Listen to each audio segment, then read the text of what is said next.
Hello, this is the test plan for the resort reservation system team, which is a web-based reservation and tracking system for a resort in Borrego Springs.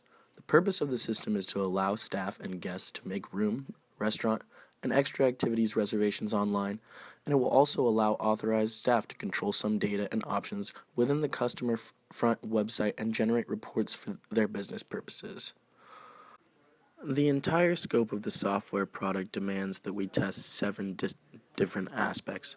The first is the framework and the development environment or COTS product, which for us is Drupal. The second is the external database, which we'll be using MySQL. The third is the user database. The fourth is the user interface and the functionality that goes along with it. The fifth is the security and privileges that will be in our system. The sixth is the report functionality, and the seventh is performance. The final product will be web-based and will be hosted on a public web server. For testing purposes, the website and database will be hosted on a local machine that simulates the real server. For that, we will need to support the following. First, we'll need an Apache web server. Second, we'll need a MySQL server. Third, we'll need to be able to run PHP scripts or programs. Fourth, we'll need to allow secure access with either SSL or HTTPS. And last, we'll need a copy of the Drupal framework. In order to fully test the different parts of the application, some additional software packages will be necessary. First, the MySQL IDE will be necessary in order to access and test the database without relying on the application. We will also need a few various web browsers for testing UI elements on various platforms. Firstly of those, we'll need Internet Explorer. Second, Chrome. Third, Firefox. And lastly, Safari. Furthermore, we will be using a bug reporting and tracking tool, such as Bugzilla, and also a Chrome debugger. The last additional software package we'll need is a website performance tool for the purpose of testing our performance requirement. There were a total of 13 tests covering the 7 software items I mentioned earlier in this video. The tests are divided based on different software modules and aspects, each aspect being tested using one or more test cases that will ensure the implementation of a requirement. The following table describes the test that will verify the implementation of all requirements included in Increment 1. First, there is a test objective, which is the purpose of the specific test. The second is a unique ID of each test requirement. That way it can be mapped back to our requirements page, and for each test that will be happening in Increment 1, you would be able to track it back to the test matrix and see exactly which test is going to be running. You'll be doing different types of testing. Demonstrations will account for 4 of the different test IDs. Inspection will account for 6 of the different tests. And 2 will be test and analysis, one of which would be database testing, and the other, which is a performance test. Another part of the test matrix is a pass-fail criteria, which determines what will be considered a passing test, and anything that does not meet that criteria would obviously fail. The last is assumptions and constraints, which are the presets needed to execute a test.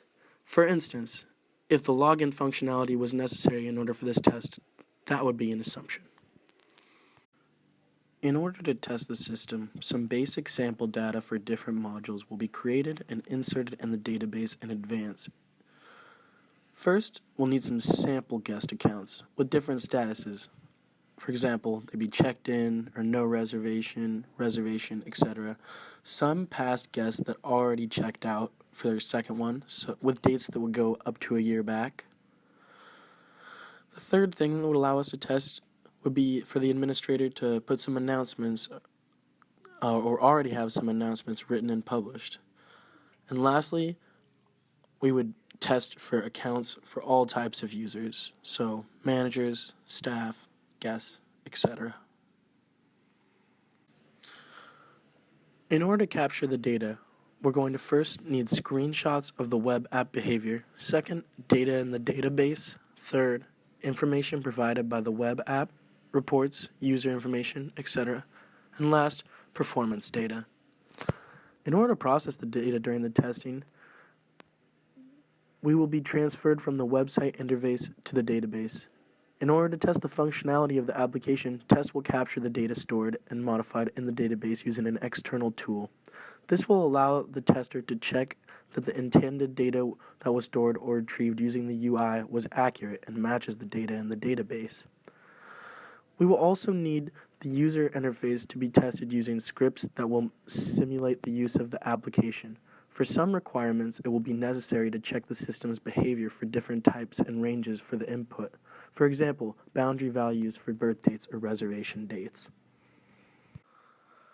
The project schedule has been updated with 7 key testing activities: test planning, design testing, test execution, test analysis, bug fix, and retest that depend on the development activities as seen in the critical path diagram that will be shown in a few seconds.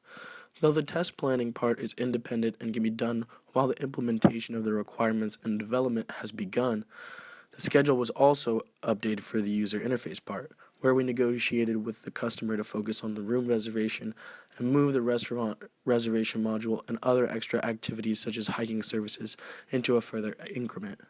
We had to push the deadline from November 4th to the 17th as the test part was not developed in the schedule. To estimate the execution of the system testing, we calculated on this equation. We took the 22 requirements that needed to be tested, multiplied that by 5 minutes per requirement in order to execute, and then multiplied that by how many different kinds of platforms we would be testing on, which were 4: Android, iPhone, Chrome, IE.